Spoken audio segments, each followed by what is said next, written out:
think. Oh, hold on. I need my notes. Did you prepare notes for this? I did. I left them in Atlanta, of course. I thought about that earlier today. I was just like, I should print those out and I should start jotting some stuff down. And then it's just like, I didn't even bring paper with me. Are you ready? Yeah.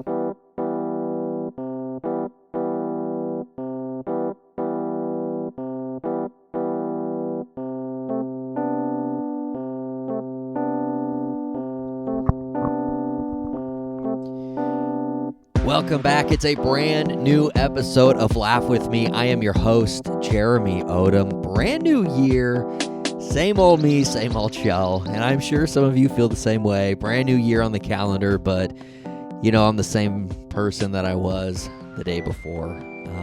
But, you know, one of the things that came into clear that I'm just the same old person was I just went and got my hair cut. And I'm sitting in the chair waiting in line, and the guy in front of me is bald. I was curious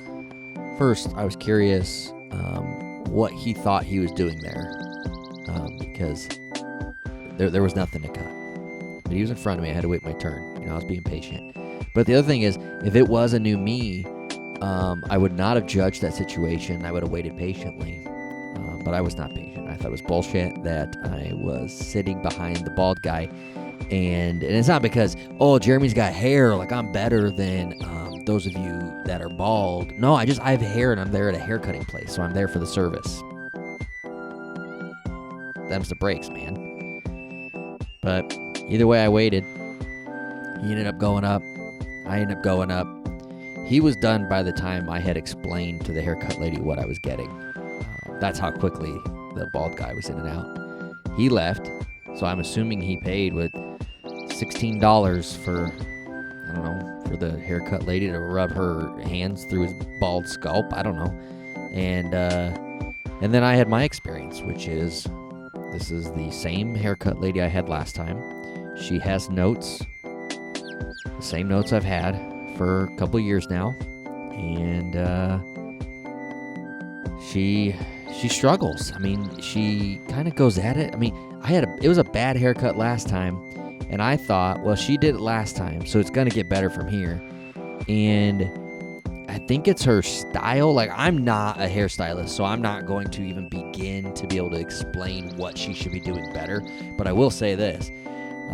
If you're coming at me and you're trying to get up to the line here, you see this line here? She was coming at it from a side, which means she's going to get all these hairs up here clipped too. So then I'm going to have all these little tiny hairs.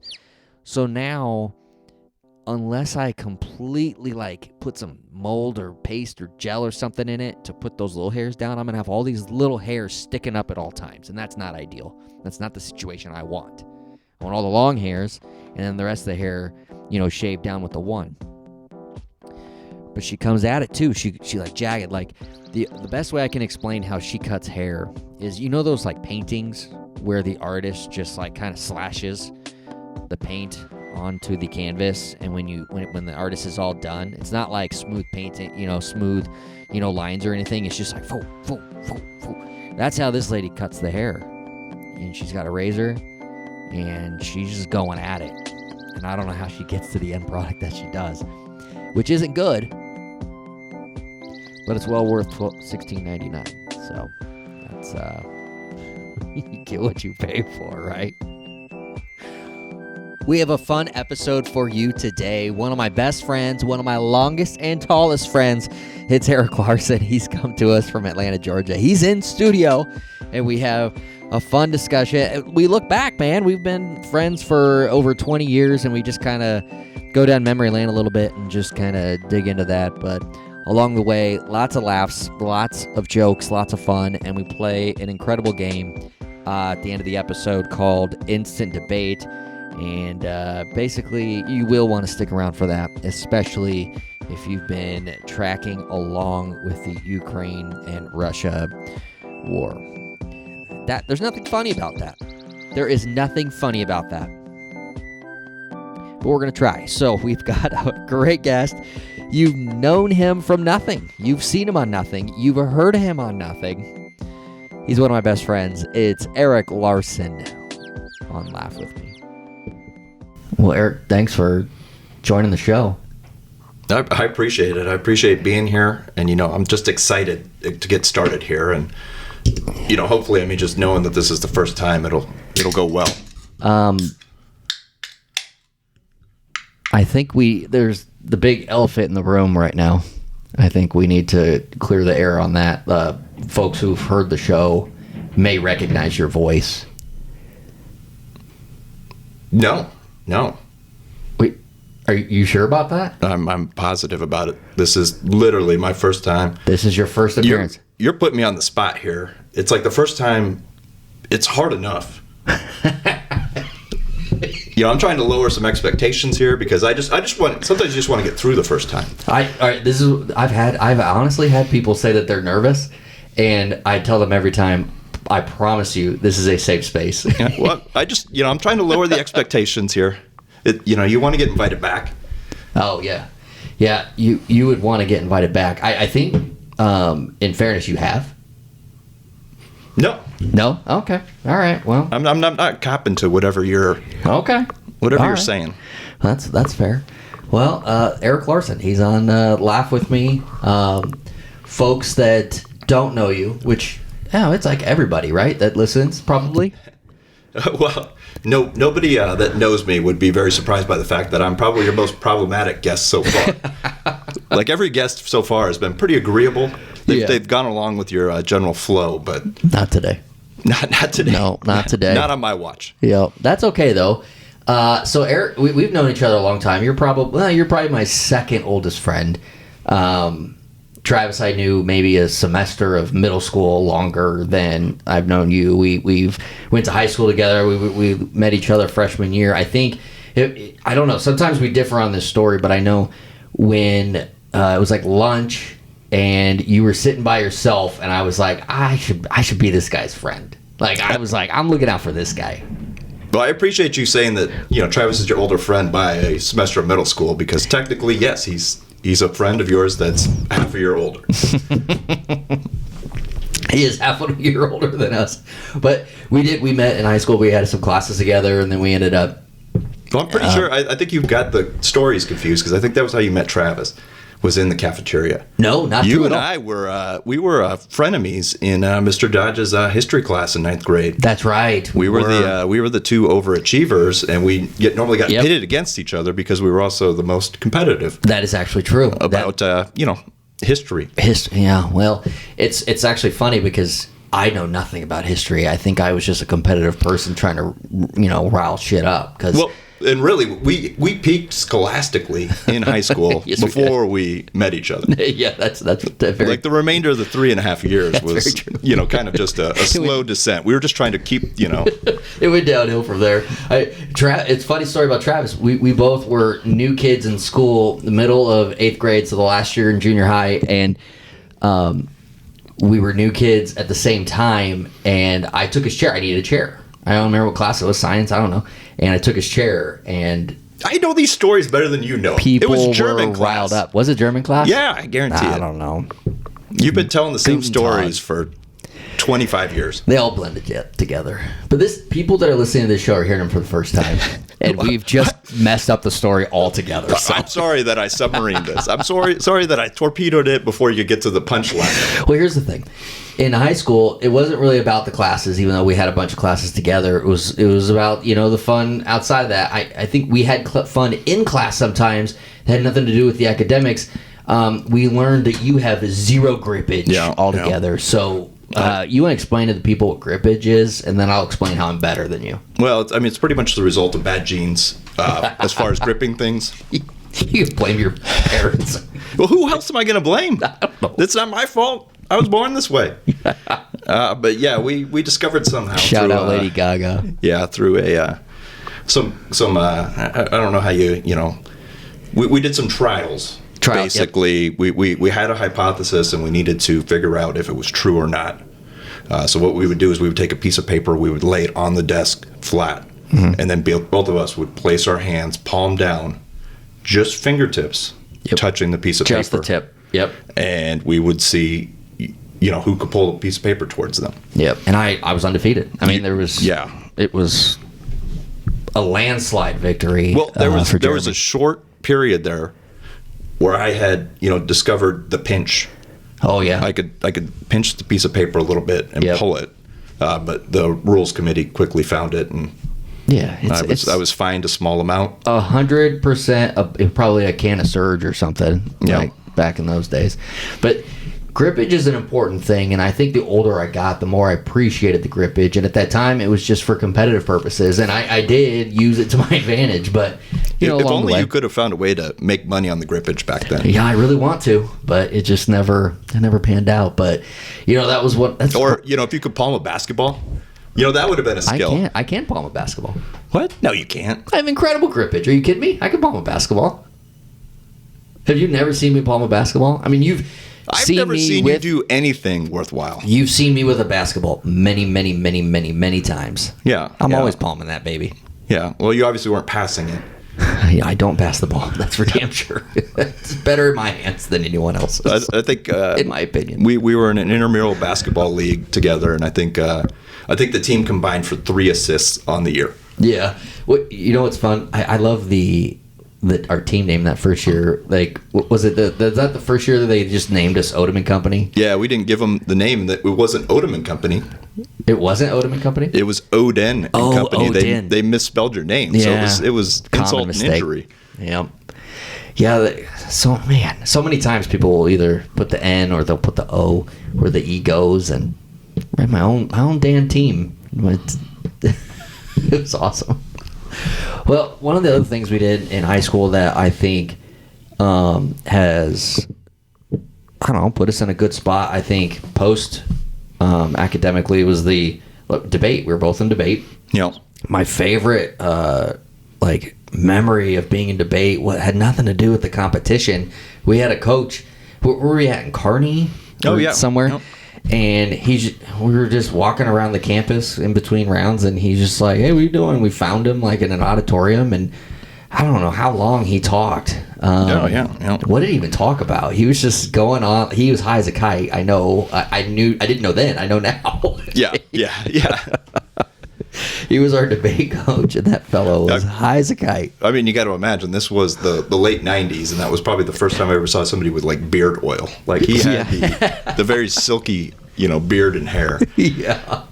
But we came into debate. We skipped a year. We did. And so I think we both kind of hyped each other up, and it was just like, let's get in debate. So we came in there, and we were older. Yep. And we came in there like rock stars. Oh, yeah. Because most of the people taking the second year of debate were like sophomores. And here we were, the coolest 2 juniors ever, obviously. Oh, yeah, absolutely. So we were the kind of kids that knew we were awesome because we carried ourselves that way. Yeah. But we weren't. I mean, not at all. I mean, really, when you broke it down. But we carried ourselves as if we were. And the coach, he just thought, I'm just gonna sit here I was laying on his back and just talking philosophy with us, and we were just looking for something to eat. In schools, they used to have those little pits that be built into the floor. Oh, like little auditoriums. Yeah, little auditoriums. But I remember that was what we found in Kearney. And I think it was at the college. So it was. And he did a whole presentation just for the 2 of us. Yep. I'll never forget that. He was fired shortly after that. Yeah. Poor guy. Had nothing to do with us. But yeah, I'm not going down for that. But it's like the further away you got to keep those relationships between the students and the teachers from happening. True, that's very true. I know, the further we get from that, I'm like, man, that guy, he was on something special that day. Probably all the time, honestly, but that day we saw it. Well, and do you remember one of the years he did an award ceremony type of thing? He had the whole team there after class, and then he basically had individual awards. And I just remember he teamed up ours and was just oh, these guys are the most even keeled. But it was a 20-minute speech about how, basically saying we lost every round, but we never gave up. We never gave up. We've never had 2 people that lost so much but tried so hard. Well, I mean, how can you say that, it was a failure? You were 3rd speaker at Central. I was 3rd speaker at Central one time, and you were the 5th speaker at Central. I was the 5th speaker. That's still one of that's probably a top 10 accomplishment in my life. You're disagreeing, or you're just like you have a sad life because that's the top 10 accomplishment? That was the pity look. Oh, yeah. That was the pity look for those of you at home. Oh man, I'm feeling bad for our boy Jeremy. I mean, even Johnny covered his face when you said that. Thanks for your hard work, Johnny. Merry Christmas. Now he even looks more embarrassed. Yeah, he doesn't talk. I'll tell you that. Someday I'm gonna get him to talk. Well, after high school, we ended up at college together, but not at the same time. I started, and I've had a few of the folks from college from that era on the show, Frank Olmsted and then Grant Pearson, and you also worked at the River with us and was on air talent, and you weren't like student management like Grant was, were you? Were you music director? I was the music director there. Okay. Did you have to do anything for that? Yeah, so I picked the new music that would come out. You picked it, or the label sent it, and you were like, here it is? Well, the label would send it, and then me, the station director at the time, Bill Stewart, and Grant would sit in a little room, and we would determine what to play. Correct me if I'm wrong, but didn't we have a show that did this? Like, Turn It or Burn It, and you'd play the new songs, and the audience would pick the song? No comment. Those were totally legit elections, and we totally had not made up the decision beforehand. Oh, shit. So, okay. So that was rigged. I didn't know that before I brought this up, by the way. So my favorite thing was, each year they would have kind of a draft, and they would rank the talent. Yep. Well, so for my second year, I was like, I think I was second. So I got the second pick. So I picked 2 of the Turn It or Burn It shows. I had the 9 p.m. till midnight prime time. Yeah. And so as music director then, I would also get to pick the music. Oh, so you were... So I would grab, here's the new Green Day single.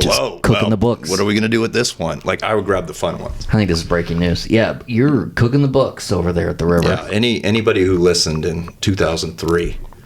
they were. I was the puppet master. They were the puppet. You were number 2. Did Grant get number 1? I don't think so. I don't remember. Dang, poor guy. You would have thought he would. Frank. Did Frank get number 1? He probably was. He probably was. He was solid. Yeah. I was telling him, like, his production stuff was just insane. The commercials and the promo, like everything. He was just a wizard with the audio stuff. But that's actually the part that I've missed the most, is the production that went on behind the scenes. Oh, really? Yeah. I remember one of my first projects that I did when I was on there, when you took the class, the actual editing class.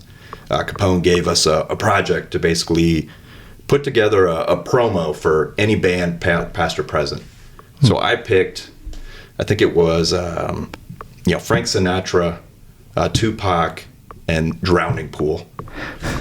And I remember I had like one edit going from the Let the Bodies Hit the Floor and Drowning Pool into a Tupac song. That's awesome. And I just remember Capone like rewinding it 10 times trying to find the edit. Just trying to find the cut. And he was just blown away. He was just like, that's great. That's and awesome. It just kind of instilled that like love of like, oh, well, this is well put together. This could be fun. Yeah. Oh, that's awesome. Why didn't you keep going with it? Is it because AI pretty much does all this for us now? You saw down the line, you're like, there's no future in this. Well, yeah, I mean, radio is in a tough spot now. It was in a tough spot 20 years ago, too. So I gave up the dream. I'd say arguably it was in a worse spot then than it is today, because I think people kind of get the idea of what satellite radio is. And it didn't kill. It didn't kill, over the air radio like they thought it would. And that's where, I mean, like you and Grant went on afterwards to do kind of syndicated or not kind of where you're talking to different markets. And I'll always remember that because my second year at the River, I got a call one night and it was from somebody who identified himself and said that he was with a radio station. And he was just like, Eric, I've listened to your stuff. Like, you're really solid. Why don't you come in? And I remember, we recorded every phone call because you never knew when you would strike gold. Yeah. And it was always fun to, play the game of seeing how long you could keep the, telemarketer or whoever was on the phone. That was my favorite stuff. But I played it for another student who was just happened to be there, and he was just like, "Oh, this guy's identifying himself as Polychronopoulos. Like, this is obviously a scam. This guy's pranking you. Like, we're still close enough to when Adam Sandler was making albums that this was still." So I deleted it. And then you and Grant ended up working for that guy. We did. Polychronopoulos. And the guy's a big freaking deal in Minneapolis now. Yeah. Well, and that's where, you kind of run into those pivot points in your life. So I always think that was my opportunity to go into radio. Yep. When I didn't do that, it's kind of like when you finished third at Central. Yeah. And how that determined your life going after that. I would never speak again. I mean, if you didn't get that, if you didn't have that top 10 moment in your life. Yeah. I mean. That's true. What's going differently? Yep. It kind of like shot me to the moon of speaking to people. Yeah. Right? Yeah. I never would have put myself in a position at grocery stores to talk in front of a whole team. Oh, yeah. And then would put me in position to want to go on stage and tell Chrome's jokes. And then even more so, talk to folks in my basement. I mean, my first job was at Kmart, and those radio skills. I was the best at the Blue Light Special. Oh, man, the intercoms. Did you have a script, or were you just free-flowing? Mostly just free-flowing. I mean, the products sold themselves. I mean, they were bargains. And I had this big blue rotating light. So there was really a light? Oh, yeah. I guess I didn't frequent Kmart. Whenever I went to Kmart, it was just to see. It was right before Kmart went bankrupt. To spend too much on them lights. Yeah, yeah. I would do my base. I mean, I would do sales promos on the intercom at the grocery store, but I would also, whenever I was paging somebody, like let's say I was a cashier, I need a manager. This is before I was old enough to like sell alcohol. Yeah. I would just put on a performance. I'd be like, need a manager on. And then I would just pause. I would see how long I could go the pause, and then be like, register 3. And then, the manager had to come over. And it was fun for a while. And then people started to be like, what are you doing? You're holding up the whole operation. Because then, people couldn't talk on the intercom because I'm just trying to... Customer service has got that call. They need to transfer to the meat department. Right. And I'm over here. It's, it's Christmas Eve. And we're busy as hell, and I'm over here running bits, but it was fun. What I love too is my biggest memory of you when you worked at Hy-Vee back in those days was the fact that you had one knot in your tie. I did, and you never untied it. Nope. So the knot would just every time you tighten it, it would get smaller and smaller. I swear it was like the size of my thumbnail. Oh yeah, no, I did. I really did that because I couldn't tie it, and then it was actually my father-in-law.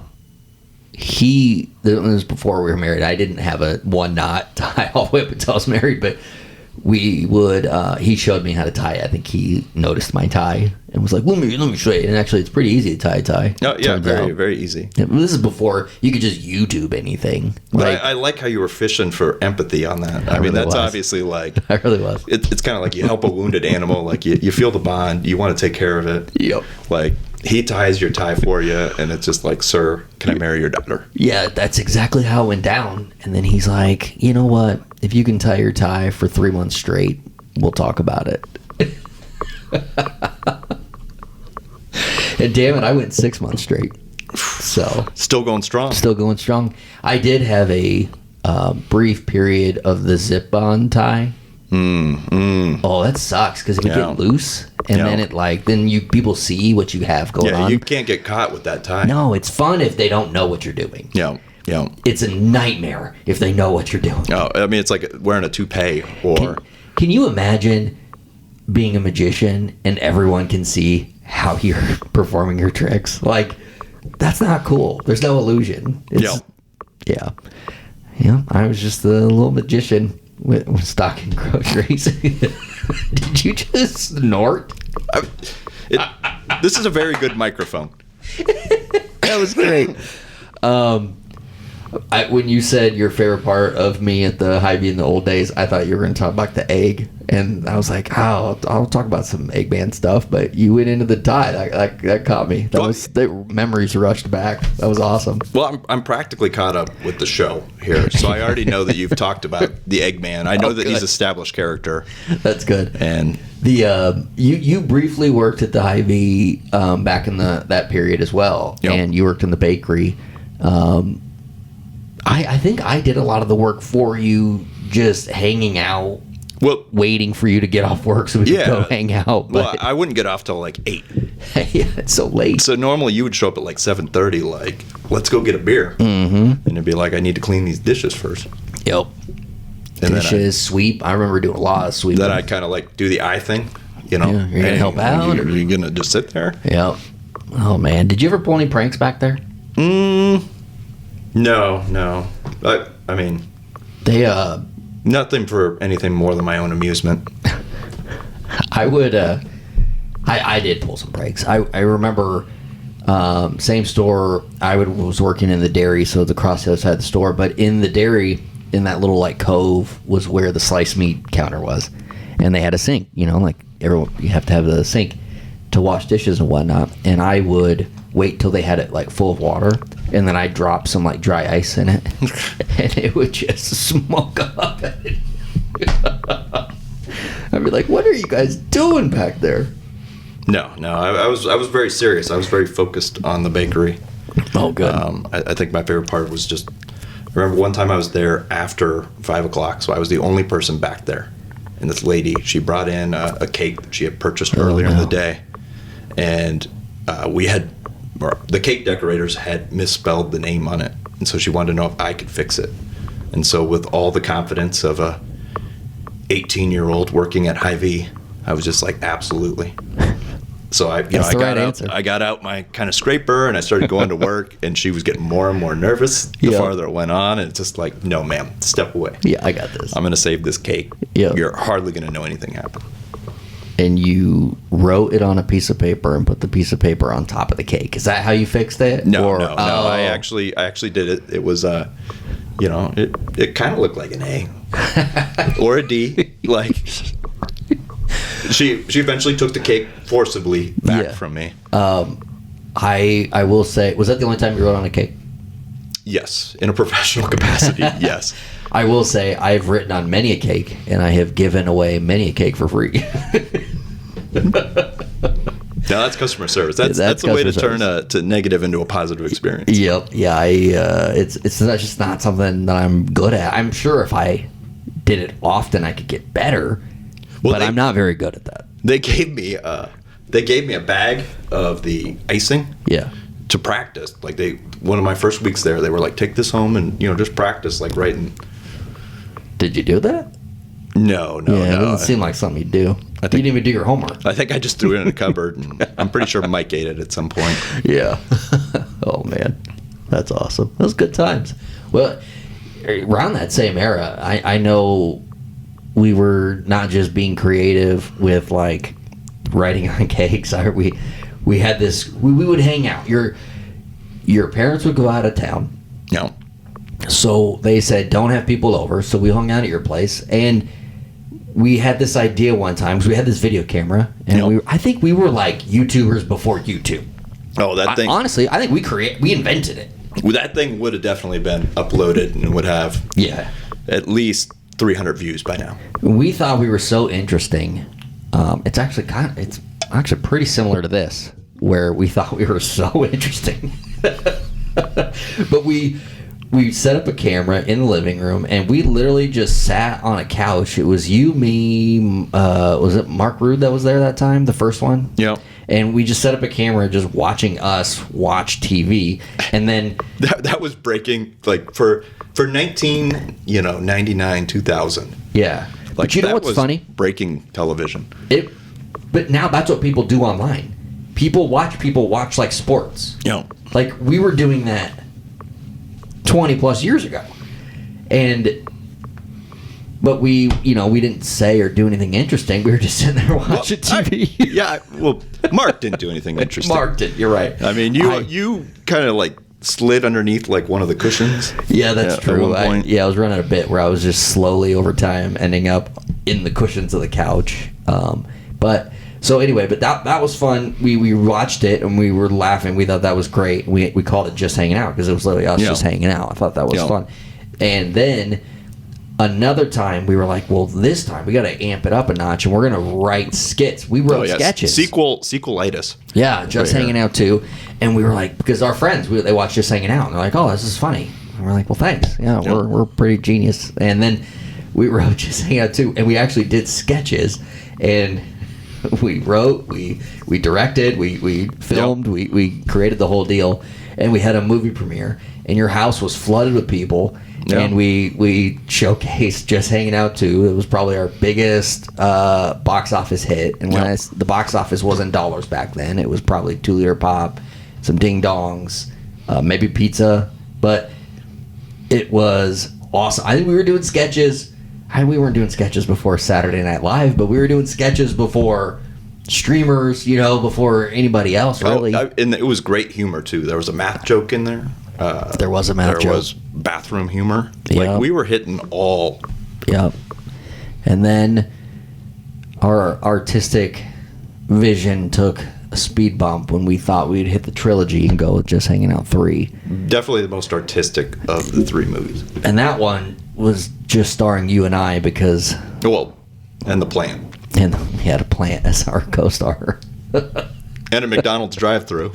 We did go through McDonald's drive-thru in that one. I don't know. It was bad. But you know what? I think that Just Hanging Out, like the idea of it, us watching TV... Yeah, that's literally what people do now. So, I mean, sometimes it's important to make a bad movie when you're young.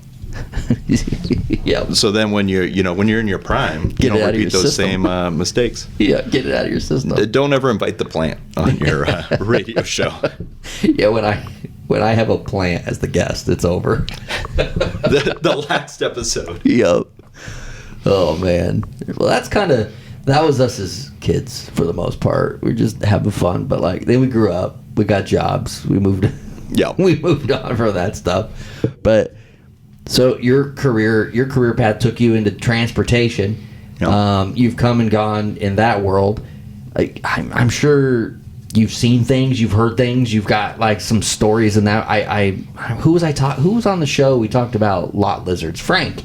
We were talking about lot lizards, and he was very into that, but I'm sure you've seen, you've heard. Most Iowans are. Shout out, Frank. Yeah. I mean, what do you think? I mean, transportation. Give us something that would, I don't know, put a smile on our face. Oh man, put me on the spot here. You're the guest. Yeah, I'm putting you on the spot. Well, I don't know that I have anything that is too funny without, incrimination. Okay, yeah, that's a good point. But I will say, in our younger days, I had brown hair, and now it's, it started going gray at 26. Yeah. I'm pretty sure due to transportation. So when everybody is, here's something I don't think a lot of people think about is, it's Christmas time, and it's the biggest season of spending money and shopping of the year, right? And it kicks off with Black Friday, but everything that has to happen for Black Friday, the wheels are literally turning in your world. Oh, yeah. At what point? I mean, when is that all starting on your end? So for the Black Friday for any of those retailers, starting way back in October. Okay. So a lot of those guys, the month of December is kind of a little bit of a yawner. But for food, bringing stuff into grocery stores and that kind of stuff, right. Oh, well, that goes crazy. That's going nuts, yeah. Yeah. So when, let's say, Target buys, who knows how many semi-loads of TVs. Obviously, October is when they're rolling into the Target warehouses, but you're taking them from manufacturer to Target at what before just then? Early enough to annoy the people that work at the store who are just where am I going to find room in my back room? You know what? I would compare it to when on November 1st. No, I'll even take it even further back. I'm about to say, yeah. I'll take it even further back to July 5th when we start to roll out Halloween candy at the grocery store.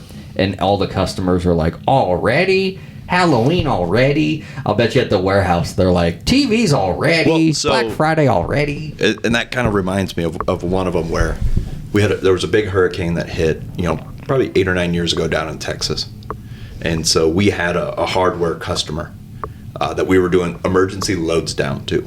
And it would be generators and a lot of that stuff that people have to have. Mm-hmm. Well, the warehouse, the DC, was well, we've got half a truck here that we're not using, so let's put a whole bunch of Christmas stuff in there. So we would send these trucks in to deliver to the store, and the store would be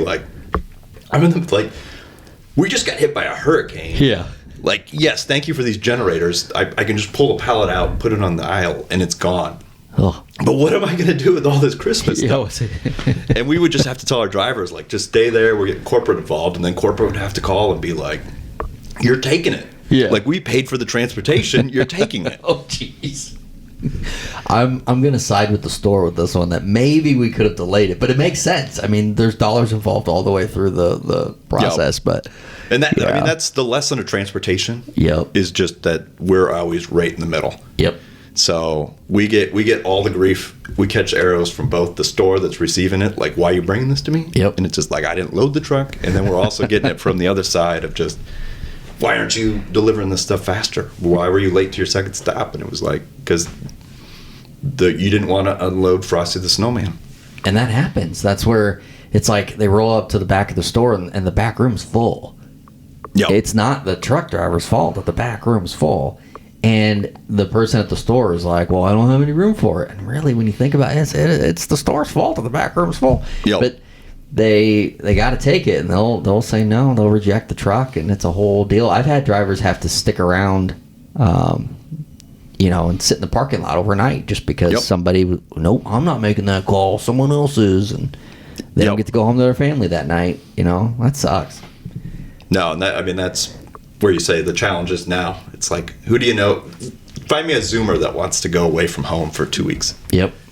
So you do see some of the cool ones where they've modified the inside of that cab, and it's, they got a big screen TV in there. Like, you'd be amazed what they can fit in this little 5x5x5 space. Oh, really? Like, they can make it really, really comfortable. But yeah, we've kind of progressed a little bit. Society kind of is like, oh, well, do I really want to stay at a truck stop overnight? Do I want to stay parked outside of a store overnight? Yep. So it makes it very, very tough to recruit them. Why wasn't it like Exhibit doing Pimp My Ride to those cabs and like putting fish tanks and stuff in the that'd be awesome. And that's something like you'll see a lot of them out there. I mean, those owner ops that own the truck, like those are the ones that you see that pimp their rides. So is that primarily that's your drivers or ones that own? Yeah. If they individually own it, they're going to do it. Oh, okay. Most of your big carriers are just going to buy the trucks, drive them for 3 or 4 years, and then resell them. Oh, okay. I'm just so familiar with on the grocery side, and it's drivers that generally work for the company. Yep. And they just pull up, and then here's your cab for the day, and you go. And yep. I mean, a lot of times it is their cab because you see so many of especially at Hy-Vee where you got the gold cab because so many miles, accident free or whatever, which is just freaking amazing to me that they can do that. I mean, how often are you just driving in we were just talking to our friend Travis yesterday, and he's got a Tesla, and he's like, yeah, I hit a light pole, and it's like, it just freaking happens. But you got these guys going, a million miles and no accidents. Yep. It's impressive. Nope. That's I used to have to, when I lived here in Omaha, sometimes I'd have to host drivers that were coming in for multi-million miles. And I remember that one of them, it was a lady, and she had 2 million. Oh, wow. And she talked about the first time she drove a truck, it was during the winter, and she forgot to, hit the clutch and the brake at the right moment, and she slid through like a stoplight in the first 5 miles that she was driving. Now, luckily, she didn't hurt herself. She didn't hurt anybody else, didn't get in an accident. The next 1,999,995 miles were flawless. Yeah. But it doesn't take much to screw that kind of a streak up. It really doesn't. And it doesn't matter if it's your fault or not. I mean, think about all the people around you on the road that could just... Yep. Yeah. Well, kudos to all those drivers out there that are making it without an accident. It's pretty damn impressive. I'm always afraid of when you're driving. This has been ever since I was a kid, driving on the interstate, and you look over to the right, and I'm in the back seat, and there's a semi. I'm afraid those bolts are going to get loose and just shoot out at me or something. Yep. And I know that's not a thing, but I definitely feel like it could happen. Yeah, I'm pretty sure that's in a Batman movie where they got those spikes coming out of the hubcaps. Oh yeah, and that's probably why I got that fear. And then when you're walking around in like the back rooms or even on the sales floor at different stores, and you see like cardboard boxes and like the flap is like hanging out. I have this like irrational fear that I'm gonna get a paper cut on my eyeball from one of those. Yep. I'm just gonna walk right into it. Now you do. I mean, you probably didn't think about that stuff before. Well, I'm kind of confused by the logistics here. I mean, you wear glasses. I do wear glasses. Are you thinking that the paper, it's gonna go through the glasses? You're acting like I've never had something go like in between my glasses and my head. I have. Every time it rains, I get water in there. Every time, I don't know, my hair goes down in front of my face, it goes down in between. So I'm aware that things can go in between the glasses in my face. No. So I'm afraid that I'm going to get a cardboard paper. You ever got a cardboard paper cut? I am absolutely shocked that you didn't say pepper spray right there. Oh, you son of a bitch.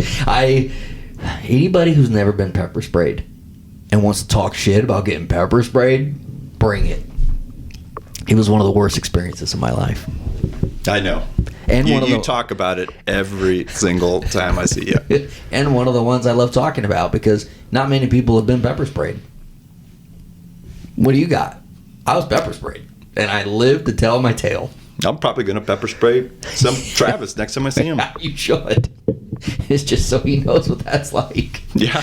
Well, the stress and pressures and bullshit sometimes of work can catch up to you. I know one time it caught up to you and you were just like, you know what, guys, I'm out. And you inspired me, and I did the very same thing at one point in my life as well. You had what we called the summer of Eric, where you just quit your job and moved on to vacation for an extended time.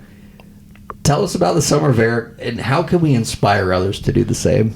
Well, I really, as I mentioned, I think transportation started my hair turning gray at a very early age. Yeah, it did. So I really was hoping that the whole process would kind of reverse that. It did not.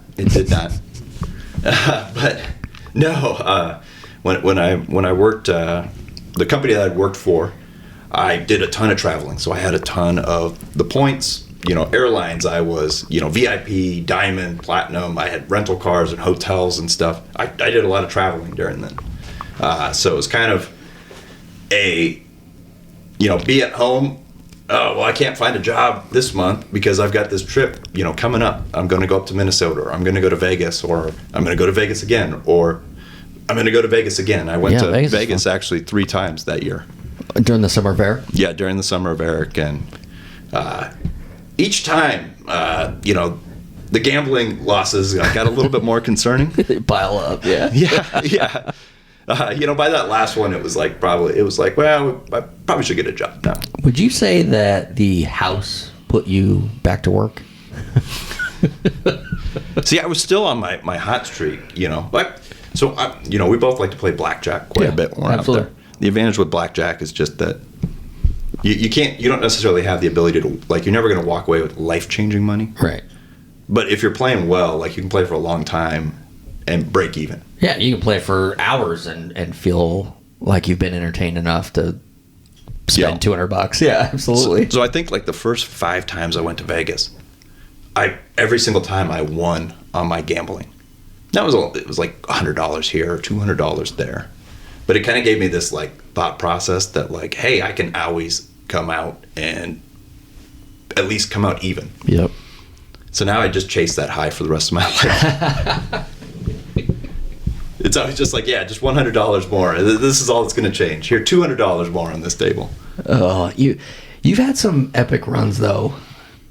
Yeah. At the table, where you walk away and you've got, I don't know, you've walked away from a table to move on to wherever you're at and had I don't know, when you're, how old was you? 25? Yeah. Probably around there, right? And you got $1,000 in your pocket, $500, $700 or something from winning, and you're like, I'm king shit, and I'm gonna go to the next table or next casino and find a table, and I'm gonna double it or whatever I'm gonna do. That was actually the first trip I actually ever went to Vegas. We were there for 3 nights. So come in on Friday, leave on a Monday, and Sunday night everybody else they ditched me around 6 p.m. And that's what I did. I went to the first casino. I think it was the Cosmopolitan, and I put $100 on there, and I started playing blackjack. And I just played for a while, and then I would just cash in, and I would walk to the next one. And I hit every casino on the way down there to the Wynn, and I hit the Wynn probably at 3 a.m. Yeah. And there was 2 tables open, and one of them's a regular one, and then one of them's $100 table, and I'm up probably $900 at that point. Yeah. And, for a moment, I did consider that $100 table, and I decided against it and decided to walk back. Can you imagine if you'd played that table? I think you'd walked away with $5 grand. That could be the second pivot point of my life. Yeah, I think you would have. This would have been a totally different conversation. You really would have. I'd have been talking to a professional gambler or somebody who flies in their own jet. And I'm asking you, where are you going today? Like, you flew in today on your jet, huh? Can I come? Like, that would have been the conversation. Yeah. Because that's the kind of cool questions I would have asked. But instead, it's kind of the same kind of conversations that you would ask when I got my car. Yeah, and you didn't have it. I didn't have a car. Where are you going today? Where are you going today? Bring me along. Yeah, you're going to come pick me up? Bring my rubber chicken and we'll... But, so, I'm at the Wynn. I've got, probably $1 grand in my pocket. Yep. And it's 3 a.m. And I just remember, it's like a 1.5 mile walk from there down to the Excalibur where we were staying, down the strip at 3 a.m. on a Monday morning. So nobody's out. And I just remember I had the bottle in my right hand, like just expecting to get jumped. And I'm going to defend myself with this glass bottle. It's like Tupac got shot there. Like, I gotta tread carefully. Are you telling me you're on the same level as Tupac, or you thought you were because you had $900? At that point, yes. I love that you're on the same level as Tupac. But yeah, but it was great because I got back to the Excalibur. I sat down at the table there. I played some more. And eventually at 6 a.m., I went back up to the hotel room, and everybody was relieved to see me because we needed to leave for our flight. Did you even know that you had a flight? Oh, I like coming up, or you just going? I knew it, but crap, I'd been up and at 'em for 20 hours at that point. That's awesome. But that's not even my worst Vegas walking story. You have a worse one? Well, yeah, we flew out a different time. This was during the summer of Eric, actually, I guess this was right before because I was still working with my current company, or my previous company. Yeah. And so one of my customers was there in Vegas, and it just happened to be that same time. And so some people from my company were there, and they were like, "Hey, if it works out, you'll come and join us, and we'll have some drinks." So I get the call. Or I get a text, earlier in the night, probably like 7 o'clock, and I'm at Excalibur, and it's just like, hey, we're going to be at the Palms, come meet us, for a round. And so we had gotten into Vegas at like noon that day. So I'd already been drinking for like 7 hours. And we were having dinner, and apparently I threw $50. Travis says I threw it right in his face, like it bounced off his forehead. That sounds about right. It was insulting. Yeah. But I threw $50 at him, and I was just like, I got to go. And so I started going down the strip. Wait, why did you throw $50? Well, to pay for my dinner. Oh, okay. All right. So I leave, and I'm going, I go across the bridge. I'm in New York. Well, casinos are not built to be, easy to get out of. No. So, of course, I've been drinking, and I get lost, and I wander all around the streets of New York inside the casino before I finally find my way out. And then, all right, now I've got my north. I'm out on the sidewalk. I can figure out where I'm going. Did you get a slice at least while you're running around New York? I'd just eaten. True. Try to keep up with the story. All right. So I keep walking down. I'm a man on a mission. Just walking fast, getting my exercise in pretty much. And I get down to the fountains at Bellagio, and I see this guy, and he's got this backpack, and it's full of beer. And I realized this guy's selling beer out of his backpack. So of course I stop and I buy 2 beers from him because why not? You did that just because you saw a guy with a backpack. Yeah. Well, it's a very good situation. Yeah. I asked him. I was just like, hey, how do you get to the Palms? And he's just like, well, you go across the street here, and there's a shuttle. And so I'm like, okay. So I keep going. There's a shuttle. I get to an intersection. Well, the Palms is on the other side of the interstate from the strip. But I'm looking to my left, and I'm like, I can see it. I could walk over there. Yeah. This is no big deal. I don't need a shuttle. Yeah. So I turn left. Away from all the lights. Away from all the stuff. Well, I get up probably a half a block down. And it starts into a big ramp, a big pedestrian bridge that goes up over the interstate. And there are homeless people. There are people everywhere on this bridge. Now keep in mind that I've been in Vegas for 8 hours. I'm intoxicated. I'm wearing flip-flops and cargo shorts. I probably got $800 in cash in my pockets. And you don't have a glass bottle this time. I don't have a bottle to protect myself. Yep. And I'm carrying 2 Bud Lights in my hands. Which back then wasn't controversial. Like, if there was ever anybody to mug, like, this was the silver platter. It'd be you, yeah. Like, I hadn't even started in on one of those beers. Like, one of those beers was still, fresh. Oh, that would have been a disaster. Yeah. Had you been jumped and didn't even get to have your beer. But, I'm walking, like, right in the middle of the aisle, just, like, not making eye contact, just posture completely straight. I send Travis a text, because he was planning on, like, catching up, like the other guys. About you. And I sent him a text, and he always talks about it. Because the text said, "Nit was safe. Do not follow." Have you ever seen somebody get mugged? Like, personally? Like, yes. Like, obviously it happens. We know it happens. Yeah, and I mean, every Batman movie. Right. But in person, have you ever seen it? Did you have reason to believe that this was going to happen to you? No. It was just very scary because it was very dark. That's awesome. But yeah, I just remember getting to the Palms safely. Safely, yep. And I told my boss, who was there at the time, I told him about it. And are we allowed to curse on this show? Yeah, fuck yeah. Yeah, he called me a fucking idiot. Yeah. And then reminded me that I should have just got a cab. Yeah, you should have. There's cabs everywhere in Vegas. Yeah. You could have just grabbed one of those those people handing out the cards on the street. You could have just grabbed one. They have free limos. You could have just hopped in a limo and gotten a ride. Just had to stop at the strip club and then, for a minute or two. Right, and then been like, all right, take me to the Wynn. Yeah. That's awesome. The things we learn as we get older. Well, that's the thing. Like, when you're young or in your first time, and I'm sure people go to Chicago right now and think, oh, I'm in the Windy City. This is fun. Let's go shopping. Let's go sightsee. And then they get mugged. No. They weren't thinking like you. Like, they think they're safe because they're in Chicago.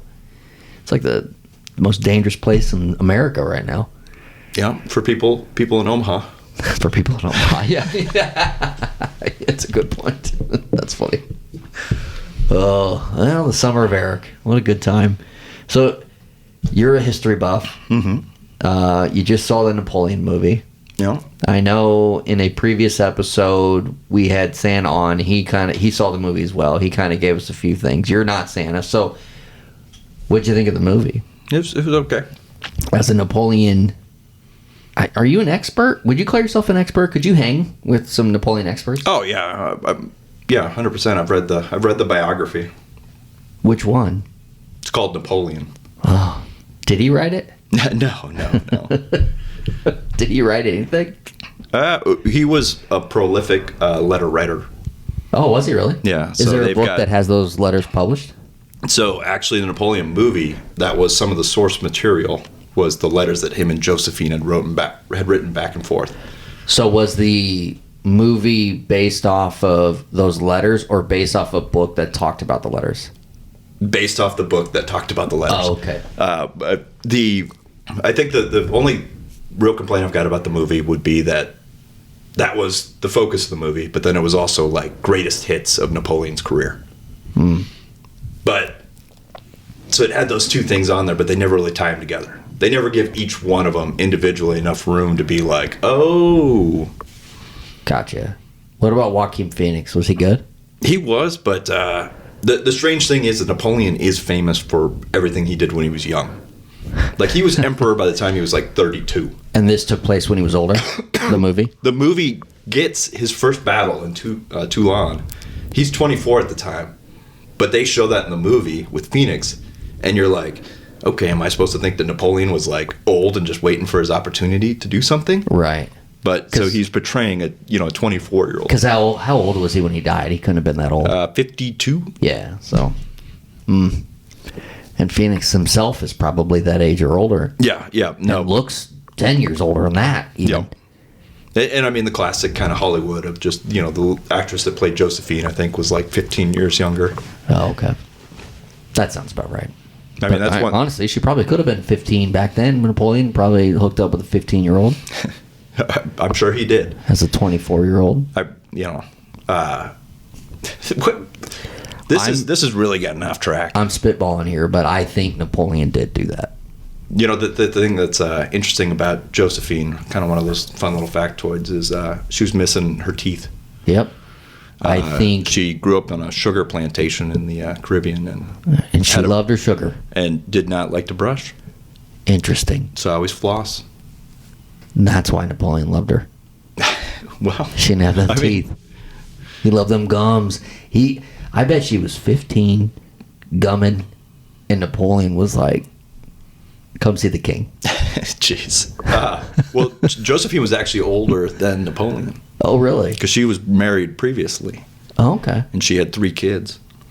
And they got married, and she was famous for having affairs. He was famous for having affairs. So it just worked out for the both. But yeah, she never never produced an heir for him. So Napoleon set her aside, got a younger wife, who promptly had a son for him. She was 15, had a child at 16. Actually, that probably checks out. See. But that's always another one of those tidbits is Napoleon's bloodline did not exist past his son and then some illegitimate kids that he had. Interesting. Did they touch this in the movie? No. Oh, okay.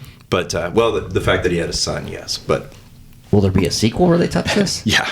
But Josephine, her bloodline is found in over 25% of European royal families today. Because she got around. Well, yeah, because Napoleon basically put her kids on, the thrones of other countries as he conquered them. Wow. So one of those great ironies that he divorced her to continue his bloodline, and hers was much more successful than his. Well, that's impressive. Yeah. Napoleon was smart. Gosh, look at this in-depth stuff. Like we haven't even touched on, any of the great battle victories. We're just talking about smut, chicks with no teeth. Yep, but because that's what he cared about. So that's what we should talk about. Will there be a sequel? Will we get more Napoleon, you think? No. I'm interested in because Batman Begins was good, but then Dark Knight was legendary.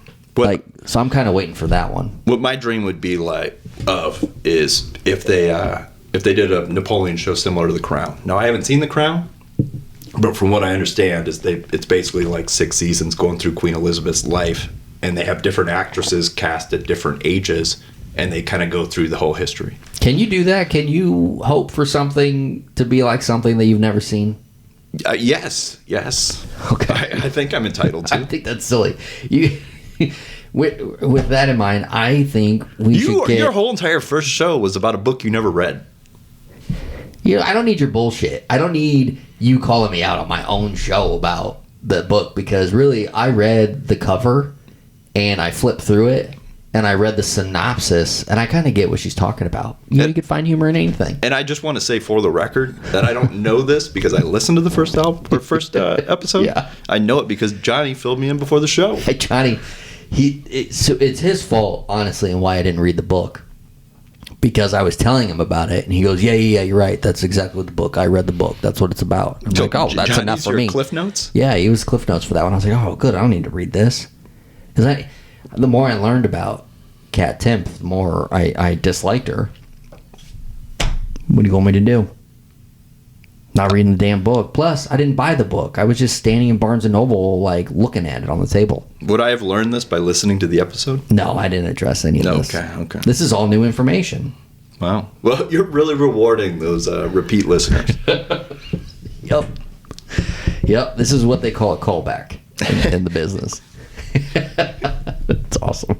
Well, you've spent some time in, Napoleon's land of Europe. Yeah. Have you been to his grave? Yeah. At Invalids. Did you pee on it? No. Can you? Could somebody if they wanted to? No. Okay. One of the when I was in France this last fall, they were actually hosting the Rugby World Cup. And, we always talk about kind of, cops and, that kind of stuff here. For the record, we don't always talk about cops. Sometimes we do. But, it's like whenever you see a police presence here, it's just like normal cops just hanging out. Like when you saw a police presence over there during the rugby thing, I mean, it's the guys with the rifles strapped across their chest. Like SWAT teams? Yeah, they're not screwing around type of stuff. So, no, I was... Was it because the movie was coming out? No. But yes, I was not exposing myself in the tomb. Is he celebrated over there? Oh yeah, they love him. They still own Corsica. Oh really? Yeah. The rest of it, Italy, all formed Italy after he died, but the French never gave up Corsica. When's that going to happen? Some Corsicans want to unify with Italy. So at what point is somebody going to have the balls to take it back? I mean, all right, so Napoleon was born on Corsica. Uh-huh. Corsica, right before he was born, was owned by a Italian country. Well, Corsica rebelled against that country. So the country was like, hey, France, we'll sell you this island, and the rebels come for free. And so France bought it, sent their army over, easily crushed them, and then it was France. That's like a classic bad fantasy football trade. Yeah. Except France got Napoleon. Except they got Napoleon, yeah. Wow. That owner won the championship that year. Yep. I mean, that's like picking up like a star player in the Rule 5 draft or something. Yeah. Wow. So they need an Italian with vengeance in their heart to lead a pack of people to go take it back. I think it's going to happen someday. You know so much about, because that's exactly how they refer to armies. A pack of people. Like, a pack of people. I'm going off technical terms. I think that's when we stormed the beaches of Normandy, those boats. It was like, how many? What can we fit in one of these boats? Oh, we can fit a pack of people in there. We need a pack of people. Well, how many's in a pack? 12? Nah. You can fit more in a pack. You can fit 15 in a stick of gum. Well, yeah. So the pack of people comes in 12s, but the boats hold 20. So you always have some left over from your pack. Yeah, you always have leftover. Yeah, just hopefully you don't get any doubles. Pack of people. Yep, that is a technical term. Yeah. See, you learned something here today too. But the one part I did want to share on my Europe trip was when we were in Munich for Oktoberfest. So got to see a lot of people, got to drink with a lot of people. Wait, do you plan it so that you go there during Oktoberfest? Or is it just you happen to be there? Just happened to be there. Oh, so the first time we were in Berlin for one of my friends was running in a marathon. And so we ended up going up there. This time we did plan to go during Oktoberfest. Okay. But it's a great atmosphere. You come into these big tents. They call them tents, but it's more like a wooden structure with a canvas ceiling. Yeah. Packs of people everywhere. But the strange thing is it's like, all right, when you think about it, it's just like, well, I mean, we drink here for Oktoberfest or we do that. But there's no way to describe just the festival energy of that. If you're walking into that tent, you're intending to drink 2 or 3 liters of beer. Yeah. You're not just stopping by for a quick pint after work or, hey, I'll just check out the vibe and, get out of here. No, you're sitting down to drink. So a lot of people, we had 5 in our group. So, you can fit about 8 comfortably at one of these tables. So people would just be coming and sitting down at our table and would chat. So it's like we've met people from Iran and from Germany and Italians, Canadians, a couple of Americans that came in there. But at one point there was this commotion at the table next to us, and all these Germans started all turning around and taking pictures and pointing at me. And it's just what is going on? They thought you were Jewish. what? Oh, sorry. I ain't touching that one. So, we get to the bottom of it, and we're just like, oh, we're like, what is it? And they were just like, you look exactly like one of the German soccer coaches. Wow. They thought maybe you were? And so, yeah, they were just like, you are the spitting image of it. And I'm just like, no, I'm not. And they were like, yes, you are. You are no, definitely that. And I'm just like, I'm an American. And one of them's just like, yeah, we know. We understand. Yeah, we've watched you long enough. You're an American. But yeah, then I had to go and they wanted to take selfies and they wanted to take pictures. So there's people with framed photos of you in Germany right now thinking that it's you and their favorite head coach. And at that point, I mean, we were already 4 beers in. Yeah. So out of our group for the entire rest of the trip, we were trying to find a picture of this German coach to just confirm it. Yeah. Or were they just completely pulling the rug over our head? Did you go all in on the bit and just randomly sing Sweet Caroline? Well, so the best part about it was we had read. If I laugh at my own jokes, is it better or worse? What I don't like about it is when you laugh at your own jokes, you throw off my timing. My bad. Yeah. And then the people at home think that this is my fault. Yeah. So we were reading, about Oktoberfest. Some of the group had not been there before, and one of the things we discovered was there's a thing called Oktoberfest cocaine, which is basically it's like tobacco or nicotine, sugar, and I think there's like one other additive in there. And it was always just like, they were like, there's nothing in there, like, that's not actual cocaine. It's not actual, like, drugs of any sort. Yeah. And I guess they tried to ban it years ago, but they just couldn't. So what do they do with it? They snort it. Oh, okay, like cocaine. Okay, yeah. So the Germans offered me Oktoberfest cocaine. Wow. So they gave me a little bump right on the, on my knuckle. For Coach. And it was red, like bright red. And, snorted it. Because of the tobacco? I don't know. Maybe that's what the other additive in there is, just the food coloring. But it's just like the sugar that's in it, and it gives you like a jolt. Yeah, it's just like a woo. Like a 5-hour energy kind of? Yeah, and it has menthol in it too. Oh, okay. So yeah, it gives you that. But then for the next like 3 days, when I blew my nose, it would come out red. That's awesome. So. And it wasn't blood? No. It was Oktoberfest cocaine. And they make that, or is it available at gas stations there? Not that I saw. Not that I saw. That's funny. That's interesting because you don't know how to play soccer. No. You're very tall. Soccer players aren't very tall. I call it soccer. That had to have been a giveaway over there anyway. 100%. It's not even soccer over there. No. Well, that's funny. What a trip. That's the thing. I guess if I was going to Europe, it'd be cool to go around Oktoberfest, experience the festival portion of it, because it would be neat to, because it's a big deal here, but it's not. Yeah. Like people, let's go on Saturday to the beer tent. Like that's what it is here, but it's like life. Probably. Yeah. I mean, that's what it seems like anyway. And again, it's just, it's structured around everybody's going there to have a good time. Yeah. So good vibes only. That's what I'm all about. Holy cow, we are only halfway through our great conversation with my good friend Eric Larson. More to come. We've got a part 2 that is coming, so make sure you follow, you subscribe, and you have notifications on part 2 coming very, very soon just for you. We're going to play a very fun game called Instant Debates, brand new to Laugh With Me, and we're going to put Eric's history knowledge and current event knowledge to the test and see just how far he can take things.